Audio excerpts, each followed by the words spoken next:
welcome. You're watching this brand new edition of Global Lens on News9 Live with me, Neha Khanna. As always, we have a packed show for you.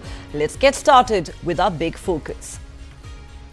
Leaders of the North Atlantic Treaty Organization, or NATO, are meeting in Washington for the powerful military alliance's 75th anniversary summit. And as expected, the agenda is dominated by the war in Ukraine and calls for members to increase their spending on defense. This year's gathering includes Sweden, which abandoned its military neutrality to join NATO following Russia's full-scale invasion of Ukraine. US President Joe Biden has pledged 5 new strategic air defense systems for Ukraine in a forceful speech welcoming NATO leaders to Washington, D.C. Biden declared the military alliance more powerful than ever as it faces a pivotal moment in the war between Russia and Ukraine.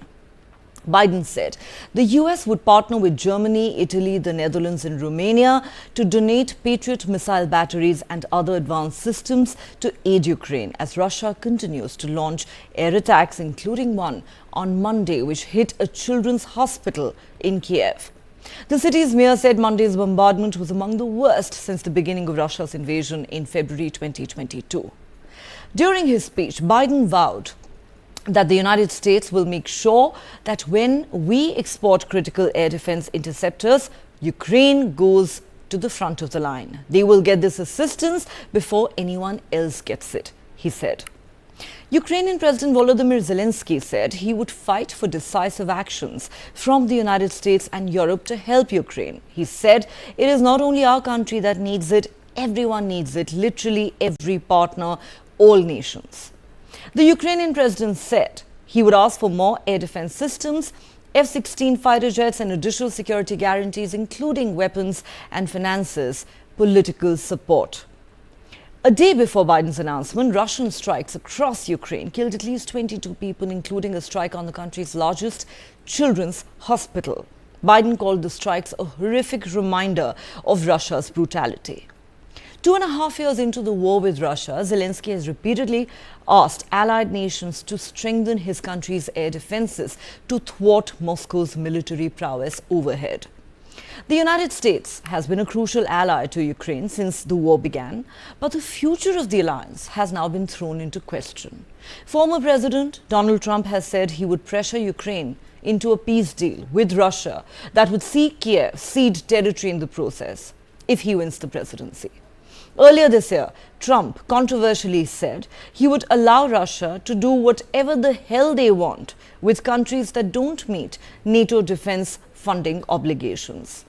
The Ukrainian president has said he cannot predict what Donald Trump would do if elected to a second term as US president this November, and that he doesn't know Trump well, but he hopes that America's support to Kyiv would not change. In his speech, Biden said all we allies knew before this war, Putin thought NATO would break. Today, NATO is stronger than it's ever been in its history. Meanwhile, when asked to comment on Prime Minister Narendra Modi's 2-day visit to Russia, which has made global headlines and also raised eyebrows, White House Press Secretary Karine Jean-Pierre said, "We believe India's long-standing relationship with Russia gives it the ability to urge President Putin to end his brutal war, an unprovoked war in Ukraine.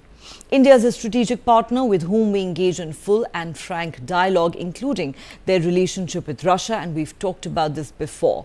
It's critical that all countries, including India, support efforts to realize an enduring and just peace when it comes to Ukraine. President Putin started the war and he can end the war." The US State Department, on the other hand, talked about its concerns over India-Russia ties. Spokesperson Matthew Miller told reporters the US has been quite clear about its concerns over India's relationship with Russia. He said, "We've expressed those concerns privately and directly to the Indian government and continue to do so. And that has not changed." Pentagon Press Secretary Major General Pat Ryder said India and Russia have had a relationship for a very long time. From a US perspective, India is a strategic partner with whom we continue to engage in dialogue, including on their relationship with Russia. Prime Minister Modi's meeting with Putin has drawn sharp criticism from Ukraine and the United States. In fact, Ukrainian President Zelenskyy wrote an angry tweet while sharing pictures of Russia's missile attack on a children's hospital on Monday.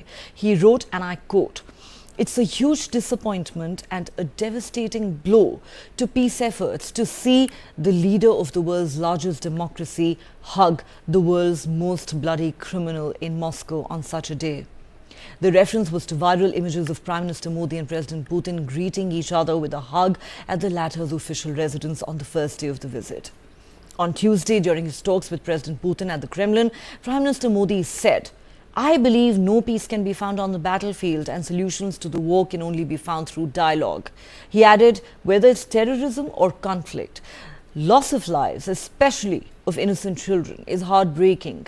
President Putin and I have spoken frankly, and I want to tell the international community that is closely watching our meeting that I'm filled with hope from his words and thinking. Today as well, during his meeting with the Austrian Chancellor in Vienna, Prime Minister Modi referred to the Ukraine war, saying, "I've said it before and I'm saying it again. This is no time for war. No solution can be found on the battlefield. No matter where it happens, loss of innocent lives is unacceptable. Dialogue and diplomacy is the only way towards restoration of peace, and India is willing to assist with the peace efforts in any way possible." Now, in 2022, just months after Russia's invasion of Ukraine, Prime Minister Modi had told Putin this is not an era of war. Zelenskyy had met with Prime Minister Narendra Modi just last month on the sidelines of the G7 summit in Italy, seeking support for the peace process. At the peace summit in Switzerland that followed, India sent an official delegation but did not sign the outcome statement, while taking the position that both the main parties to the war, Russia and Ukraine, should be at the table for a successful resolution of the conflict. Analysts say Prime Minister Modi's visit to Moscow in the face of strong opposition from the West indicates an unmistakable shift on part of New Delhi to work more closely with Russia, especially at a time when growing closeness between Russia and China has emerged as a grave source of concern for the country.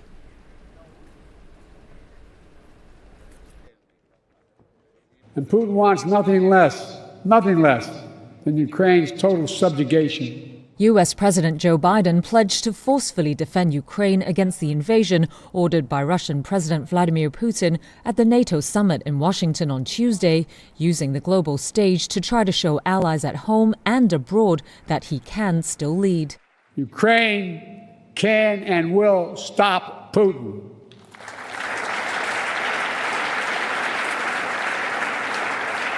Especially with our full collective support. They have our full support. The 81-year-old welcomed the NATO member states in a strong and confident voice. That's as Biden's faced 12 days of concerns and questions over his fitness for office and his ability to win the U.S. presidential election in November after a halting performance at a debate late last month. There have been calls from donors and within his own party to step aside in the race against Republican Donald Trump, but Biden has stood defiant. In his speech on Tuesday, the U.S. president continued his push to restore traditional global alliances, in contrast to former President Trump's America First approach. An overwhelming bipartisan majority of Americans understand that NATO makes us all safer. The fact that both Democratic and Republican parties are represented here today is a testament to that fact. The U.S. election could have a major impact on the future of NATO, Europe and the rest of the world. Trump has challenged the need to defend fellow NATO members and questioned the amount of aid given to Ukraine. At a separate event in Washington, Ukrainian President Volodymyr Zelenskyy voiced his concern for the alliance, which his country is trying to join. I hope that United States will never go out from the NATO. Otherwise, the world will lose a lot of countries. Zelenskyy said he couldn't predict what Trump would do if elected, but stayed diplomatic. Biden and Trump are very different, but they are supportive democracy. And that's why I think Putin will hate both of them. The centerpiece of the NATO gathering is said to be new commitments of military and humanitarian aid to Ukraine. Celebrating its 75th anniversary, the alliance has found new purpose in opposing Putin's Ukraine invasion, and the grinding war will likely dominate private talks between the summit's leaders. But the prospect of Trump's return is sure to weigh on their minds, and, according to diplomats from various countries, many had come with concerns about Biden's staying power. But make no mistake, Ukraine can and will stop Putin.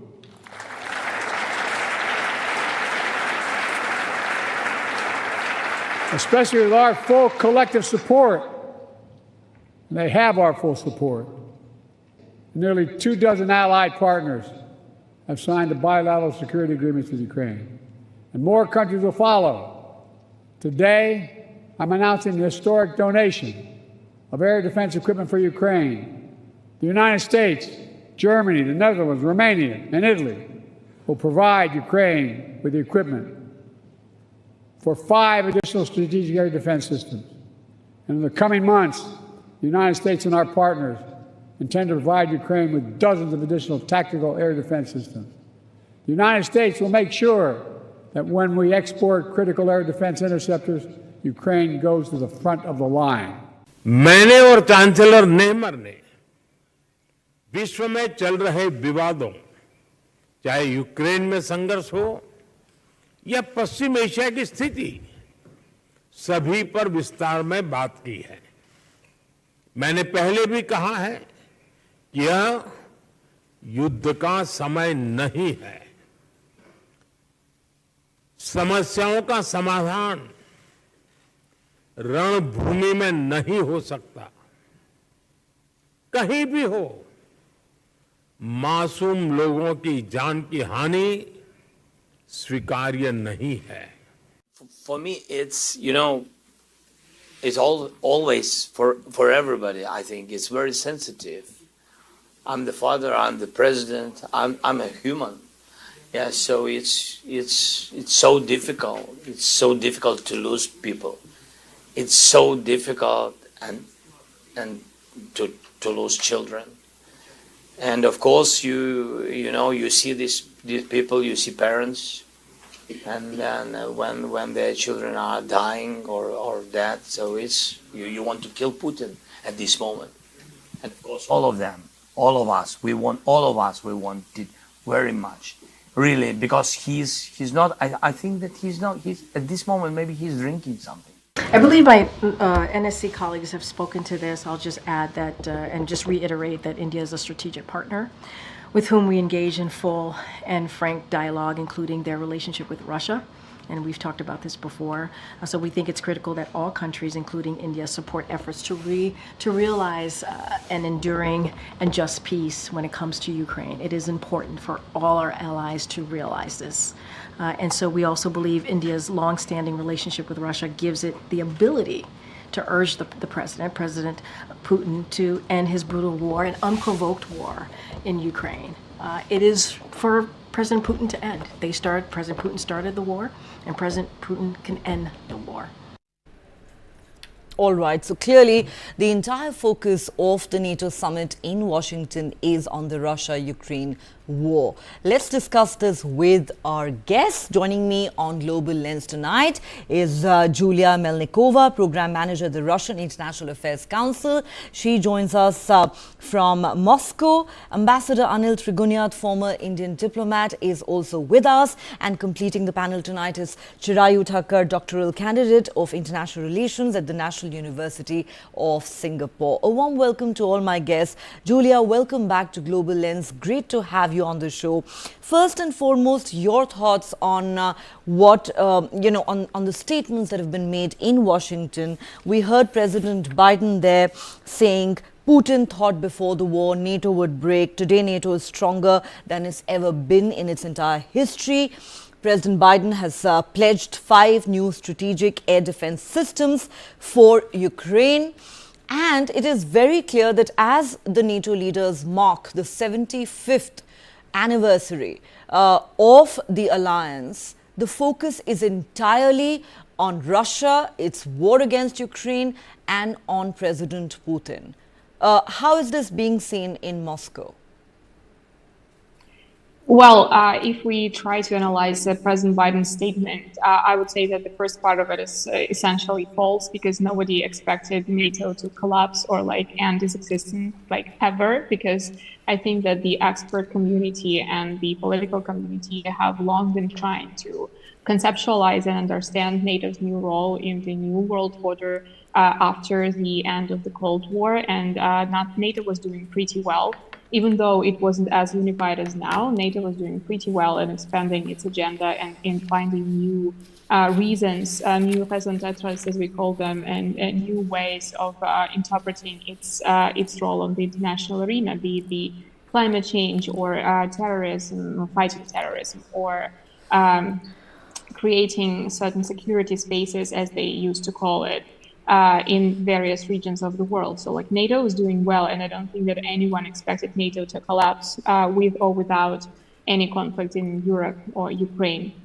However, the second part is difficult to contradict to because, of course, we see that this identity of NATO as a military alliance, as a Cold War-style military bloc, is now revived, and what Russia probably didn't anticipate when the conflict in Ukraine broke out was joining of Sweden and Finland to NATO. That was probably an unpredicted step, but now everyone's living with that. And so the border between Russia and NATO countries has become longer, and which caused sufficient changes in Russian defense systems along the border. However, the reaction to that development was pretty modest. If we try to look at it in an independent way, we can see that, of course, the conflict in Europe unified the alliance members. We now see that, according to official estimates, 23 member states out of a little bit more than 30 are paying 2% of their GDP to the common defense, which seemed like a goal that could never be reached even like 5 years ago when President Trump brought it about and reiterated that commitment that NATO members should have. So like now we see that the countries are more engaged into collective defense than ever, and I think there is no doubt about that.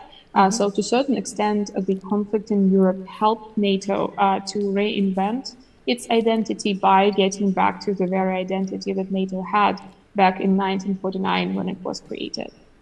Very interesting. You're saying this war seems to have given an opportunity to NATO to reinvent its identity.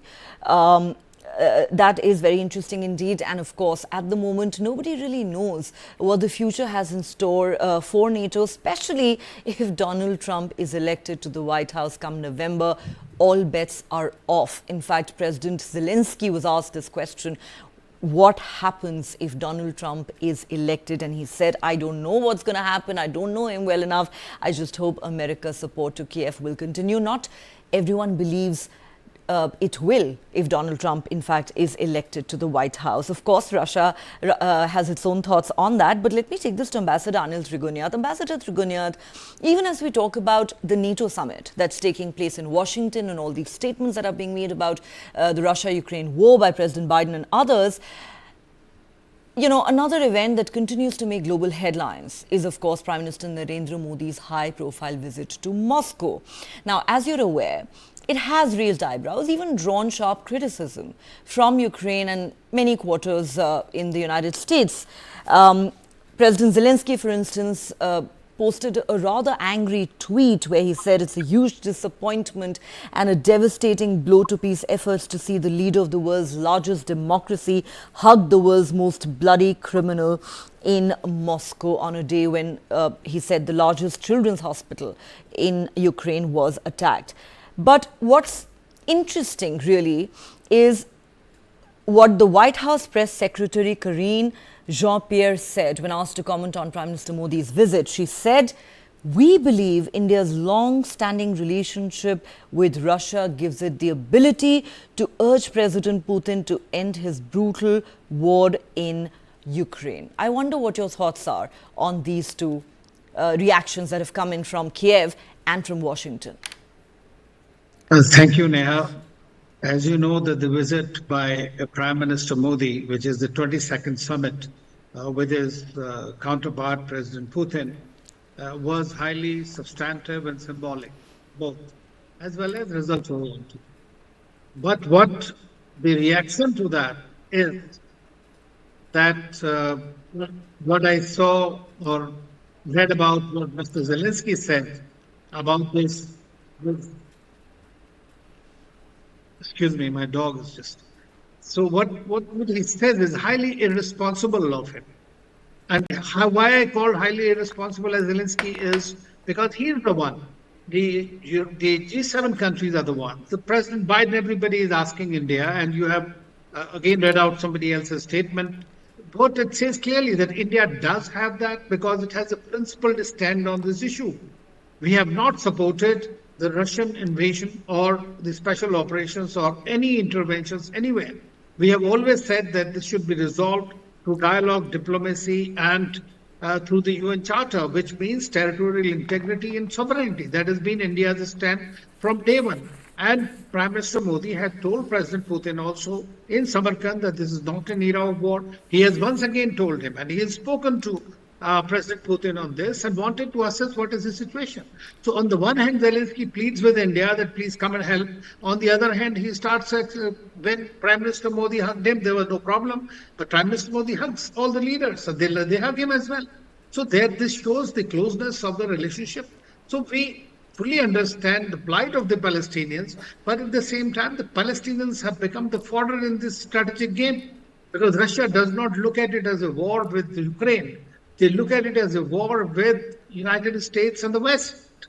And that is in turn comes through NATO.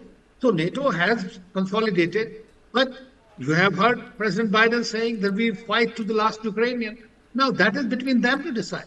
At the same time, dragging India, which is trying to come some kind of a peace, being an honest interlocutor in this, is absolutely ridiculous, both on the part of the spokesperson of the United States as well as this.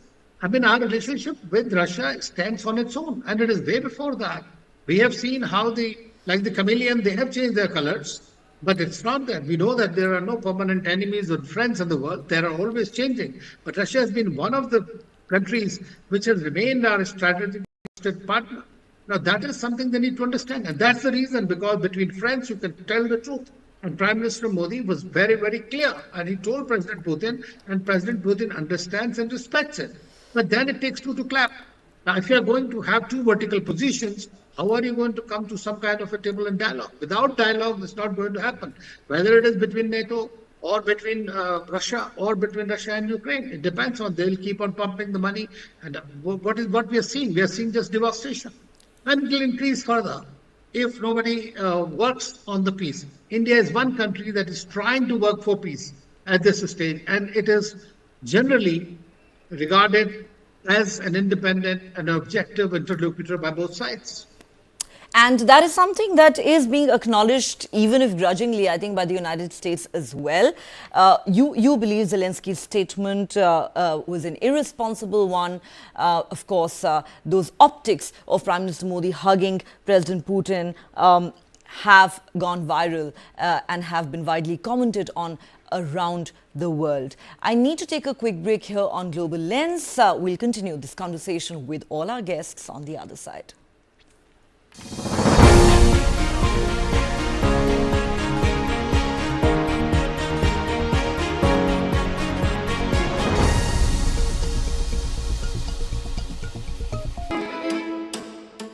Cooking is an act of love. The first act of love we receive from our mothers in the families. Modern Indian food is all about contemporary and innovative approach to traditional Indian cooking. The presentation it's also important, no? I want to wear this white coat every day and then be a chef. There are stories. If the name of whiskey is Indri, then there is a whole story behind that. Cooking food is like a therapy, and eating one is like a pleasure I can give it to myself. With Lounge Nights, I'm on a journey to celebrate and recognize the best food and nightlife establishments in various cities across India.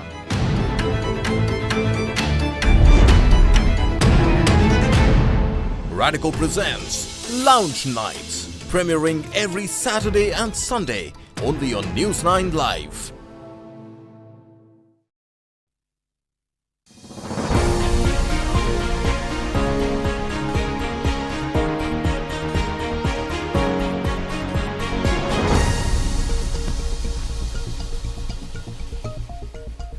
Welcome back. You're watching Global Lens on News9 Live with me, Neha Khanna. We're discussing the NATO summit that's currently underway in Washington and the much talked about visit to Moscow by Prime Minister Narendra Modi. Let me now go across to Chirayu Thakkar. Chirayu, on the one hand, the United States has said that they have their concerns about India's relationship with Russia, which they have conveyed to India repeatedly, directly and privately. On the other hand, the United States says that India's long-standing ties with Russia give it the ability to urge Putin to end this war. Different statements coming from the White House and the US State Department, even the Pentagon really chiming in. Of course, the Prime Minister has, in the last 2 days, made at least 2 strong statements in the context of the Ukraine war, urging both sides really to come to some sort of a peaceful resolution. How do you think, the West really sees India's role in all of this? There is no doubt that the meeting between the 2 leaders in Moscow has caused a lot of heartburn in the West. Good evening, Neha, and thank you for having me. I think India's role is acknowledged and understood. And there are past instances, a couple of them I would like to cite. If you remember, when this war broke out, one of the first casualties was the transfer of wheat. Both Ukraine and Russia were among the major suppliers, and they had a huge market share globally. Turkey proposed a deal. Of course, Turkey is in a privileged position because it controls the Mediterranean. And it was India who played a very important role in nudging the Russian leadership in making sure that they accept this deal. The New York Times has reported this and accepted this thing. Again, when the Zaporizhzhia nuclear plant was under attack, India played a role in nudging the Russian leadership that please be careful. Conventional war is fine, but don't go to this level and keep it below the nuclear threshold. There's a third instance that I would like to cite, that Bill Burns, the CIA director, he had said in an interview that President Putin has not gone nuclear. So apart from United States directly raising concerns with the Russian leadership, India and China have played a significant role to ensure that this war remains to the conventional realm. So United States understands that India has a role to play, partly because of our historic ties and partly because China and India has unique leverage. We are the major export destinations. We have not ostracized Russia. We have kept the relationship and lines open. And apart from that, we have a flourishing relationship with them, ranging from defense onwards to trade and at political level.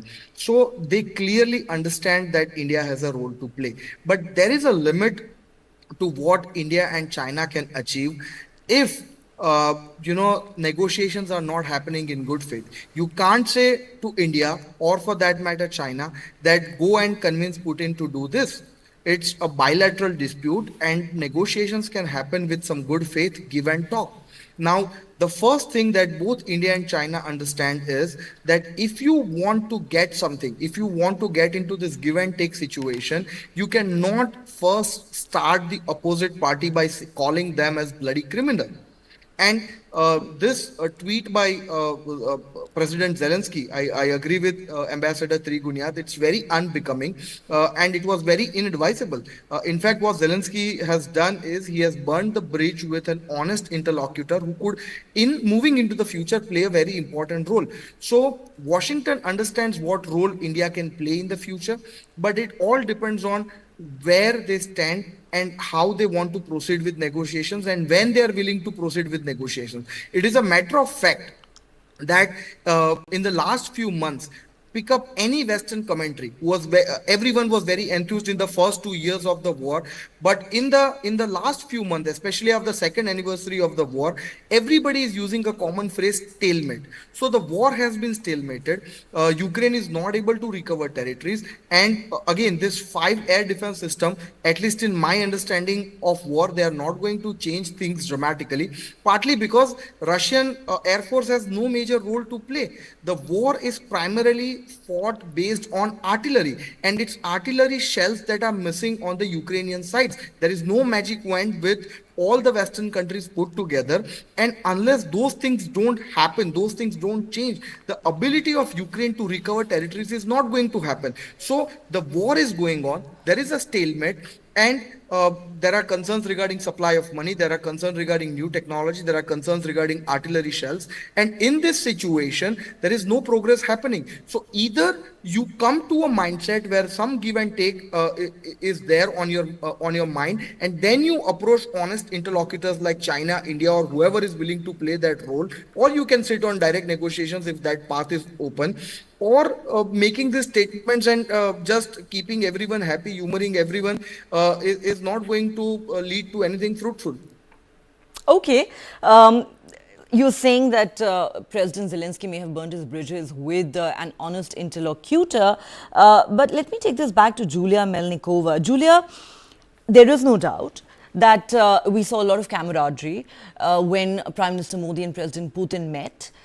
Prime Minister Modi has repeatedly reaffirmed, the importance that India attaches to this long-standing relationship with Russia.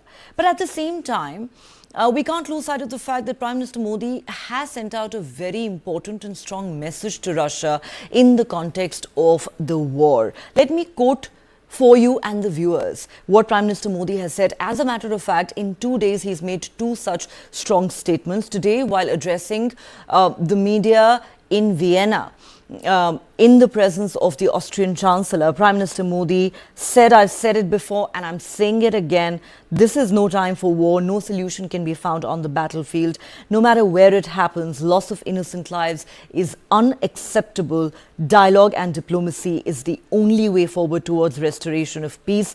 India is willing to assist with peace efforts in any way possible. And yesterday, Prime Minister Modi said directly to President Putin, while the 2 leaders were talking at the Kremlin, and I'm quoting him again, I believe no peace can be found on the battlefield and solutions to the war can only be found through dialogue, whether it's terrorism or conflict. Loss of lives, especially of innocent children, is heartbreaking. Julia, how do you think this strong message from the Indian Prime Minister urging both sides to essentially put an end to the war has been received in Moscow?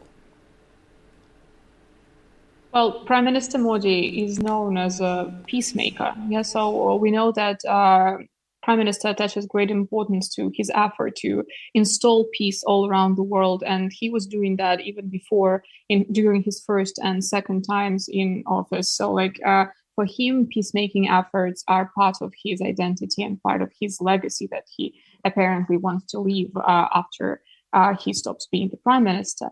However, and I think it goes in line with what my colleagues have just said during the discussion, if we go back to the announcements that NATO leaders, and in particular the US president, is making on the sidelines of the NATO Summit these days, the solution is going to be sought on the battlefield, specifically because the Western powers are sending more and more weapons to Ukraine.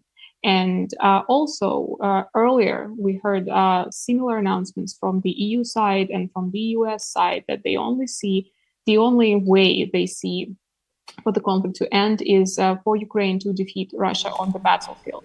So this address, be it voiced out in Moscow or in Vienna or elsewhere by Prime Minister Modi, is, I think, equally targeted towards any recipient that is in the room. Julia, I'm Because so what we sorry see to now- interrupt you. We'll continue this conversation, but we have a breaking news coming in that we need to turn our attention to. Indian-American astronaut Anita Willams is conducting a live address to the Earth from the International Space Station. Let's listen in. Emergency equipment that's laid out that we need to have to get into our spacecraft and use it as a safe haven in case something happens to the International Space Station.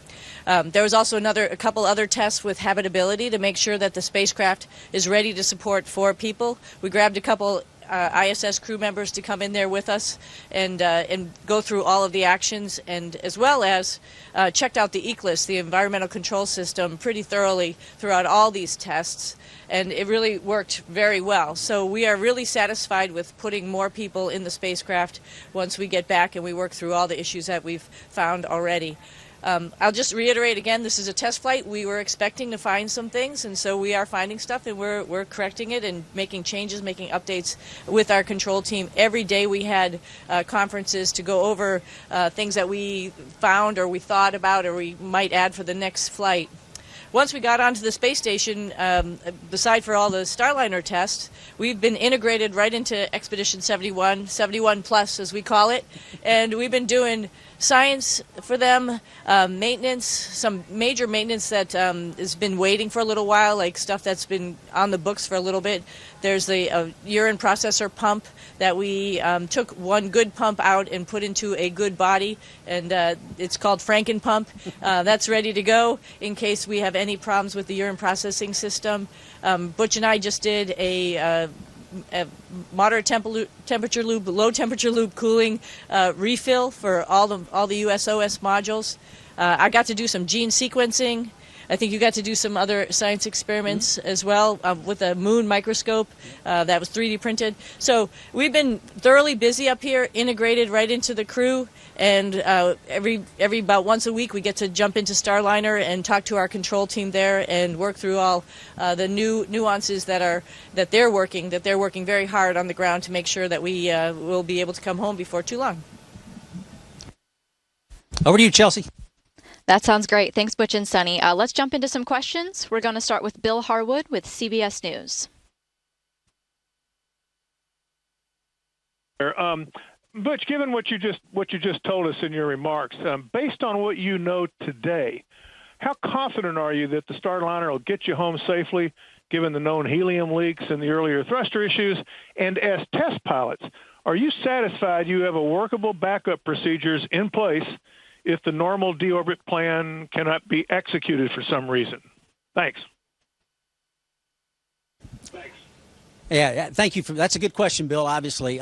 Yes, I'll say yes to all of those questions. We're absolutely confident. We've already, as Sunny mentioned, for Safe Haven, we had that test, not just the test, but also to do it for real when we had that possible conjunction a few weeks ago. And we got in Starliner, we were ready to go. Everything's in place as far as what we know now. That is a good point. We are actually doing thruster testing as we speak at White Sands, New Mexico, going through that process, trying to replicate what we saw on that flight day 2 when we were rendezvousing, and we're going to learn from that, and we're going to incorporate new processes, new procedures that we will employ if necessary. So obviously right now we are ready. We will be ready then unless the data shows otherwise, but right now based on what we know, we are absolutely ready. Our next question is from Marcia Dunn with the Associated Press.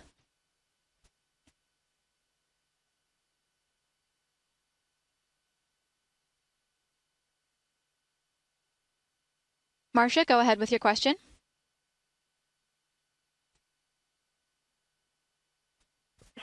I'm sorry. Do you have any qualms whatsoever about returning in the Starliner yourself? Why or why not? You know, Marcia, we've been through a lot of simulations for this spacecraft to, go through all sorts of iterations of failures. And I think where we are right now and what we know right now and how the spacecraft flew as it was coming in to do the docking as Butch described, I feel confident that if we had to, if there was a problem with the International Space Station, we can get in our spacecraft and we can undock, talk to our team, and figure out the best way to come home. Yeah, like I said, we've practiced a lot, so I have a feeling, I have a real good feeling in my heart that the spacecraft will bring us home, no problem. But like Butch said, we're learning now to optimize our specific situation and make sure that we know everything about it. You know, if we just came home, we'd lose the SM, and then we wouldn't be able to go through all this testing and understand about our spacecraft. I envision that we'll still do testing when we undock, and before we undock, actually, first to open the helium valves, and then secondly, once we undock, to make sure everything is working correctly as it's planned from what they found out during the thruster testing. So I have confidence, Butch has confidence. We're here on the space station with our safe haven of Starliner. And I will add this, that we were able to rendezvous and dock because of the team effort. Guys like Dean Lenort and our propulsion officer, and Ed Van Sice, our flight director, and the team on the ground is working together. What we did, taking over manual control while they assessed the situation and coming to the conclusion that we could re-enable those RCS jets that had failed and then get us here safely, as I said, with the precision still there with some degraded thrusters. And we feel confident that this team will do the same on the way home. Our next question will be from Ken Cheng with the New York Times. Ken, I wanted to give you a little bit of a heads up that we might get a momentary loss of signal pretty soon, but if you want to go ahead with your question, and then we'll just repeat it if we have to.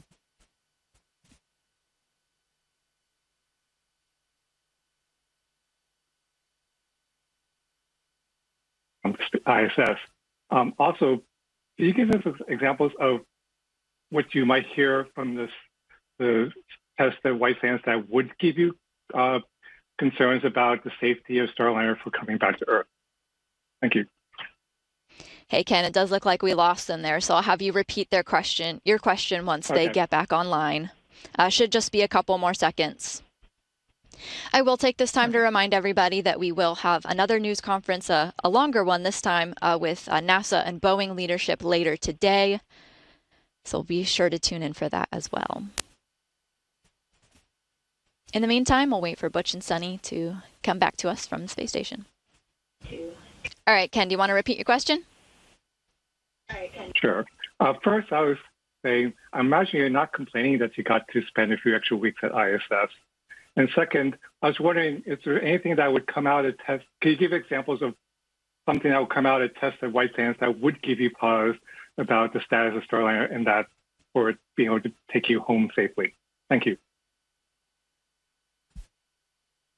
Yeah, we are having a great time here on ISS. You know, Butch and I have been up here before, and it feels like coming back home. It feels good to float around. It feels good to be in space and work up here with the International Space Station team. So, yeah, it's great to be up here. So I'm not complaining. Butch isn't complaining that we're here for a couple weeks, extra weeks. I mean, your question is full of speculation. I really don't know personally exactly what could come out of there.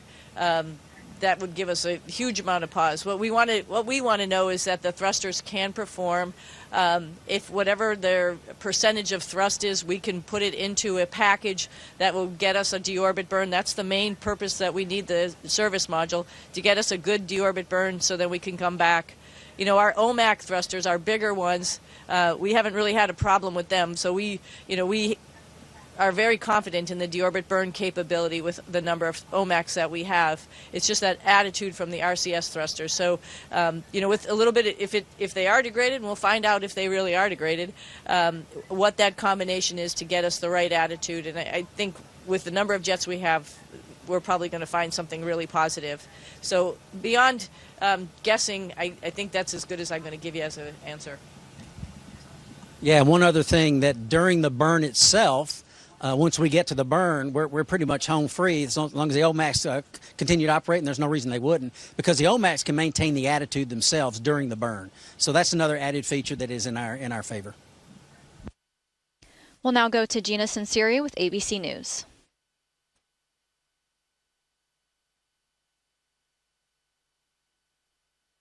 What did this hurricane look like from the space station, and how are your homes doing down here? Is everyone okay? Lost power? Tell me about that. Yes, the hurricane is quite impressive. And I don't think many people know this, but I actually took a picture of a storm that was off the west coast of Africa about a week and a half before the hurricane impacted, and I'm about 98% sure that that was the one that became Beryl. 4 days later, it was hurricane strength. I took some video of it, set it down. I don't know if the Weather Channel showed it or not, but showed it, and it was, like I said, very impressive. We got some pictures a couple of days later, and as it was very fortunate, the hurricane did slow down in its intensity, as you know, and I think all of our families doing well. We've got down trees like most people, but thankfully we've got good church folks and good neighbors that are coming by and helping us out clean up.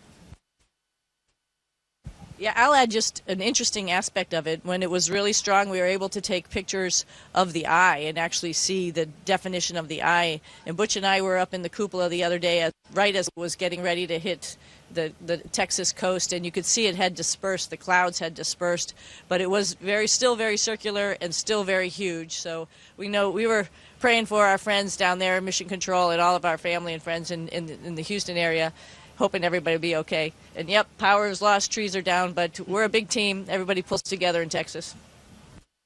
That's right, Sunny. We're going to go now to Tom Costello. We don't have a lot of time left, but Tom, if you want to go ahead with your question, we'll make it a quick one. It's understanding and appreciating everything you've said about the performance of Starliner. It is still billions of dollars over budget, years behind schedule. It seems it's been snake bit at every turn. Are you confident in the performance of the ship for future missions as well?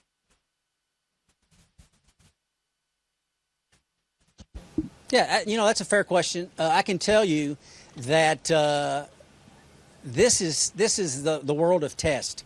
This is a tough business that we're in. Human spaceflight is not easy in any regime. And there have been multiple issues with every spacecraft that's ever been designed, and that's the nature of what we do. That mantra you've heard, failure is not an option. That's why we are staying here now. We did have some degradation and our thrusters, and we know that, and that's why we're staying, because we're going to test it. That's what we do. That's what we do in this instance. We're going to get the data that we need to help inform our decisions so we make the right decisions, and that's why we feel confident. We've got a history of doing that going back decades in human spaceflight, and that gives us confidence now that it will continue. We are very close and friends with those that are making these decisions, and we trust them. We trust their integrity. We trust their technical acumen, and we trust that the tests that we're doing are the ones that we need to do to get the right answers, to give us the data that we need to come back. Butch and Sunny, thanks so much for taking the time. We're excited to talk to you again shortly before you come home. Have a great rest of your mission. Station, this is Houston ACR. Thank you. That concludes our event. Thank you to all participants. Station, we are now resuming operational audio communications.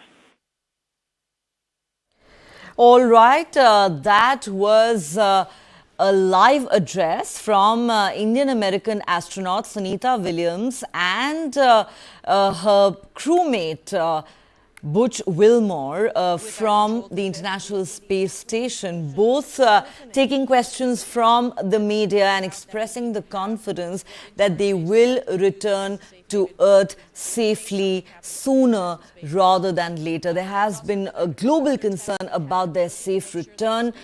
Remember, Anita Willams and Butch Wilmore flew on board the Boeing Starliner on the 5th of June.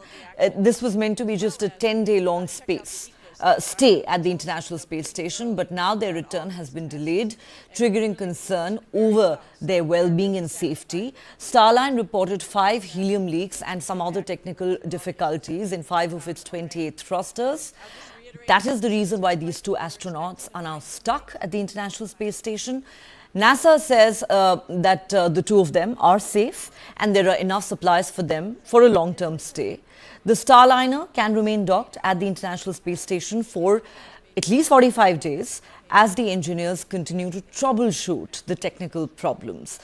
The worry is that a new date for the return of the astronauts is yet to be announced. NASA says Anita Willams and Butch Wilmore have been living and working aboard the station on the 6th of June, since the 6th of June, contributing to the expedition crew's research and maintenance activities while helping ground teams collect critical data for long-duration Starliner flights to the orbiting complex. At the moment, of course, the concern is about their well-being and how soon they can safely be brought back to Earth.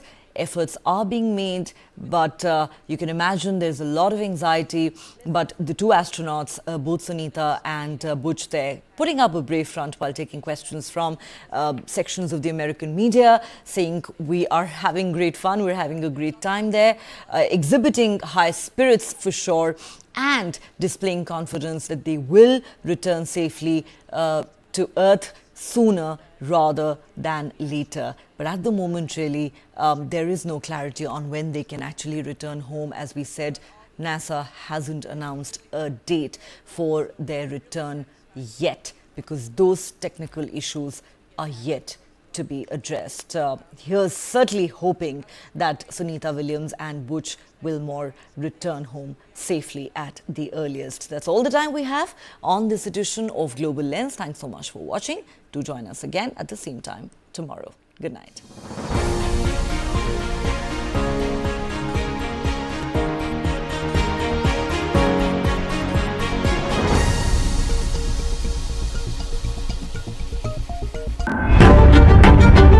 20,000 people dead and counting. What's happening in the United States of America is unprecedented. You will have to pay for this.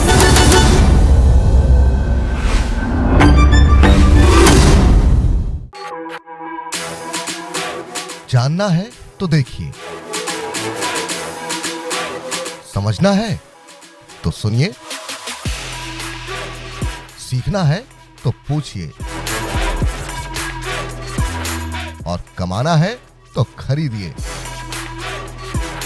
जानकारी, सलाह और निवेश सब एक ही super app पर। पैसे का सवाल है तो जवाब है Money9। आजादी पैसे की, अभी डाउनलोड करें। Cooking is an act of love.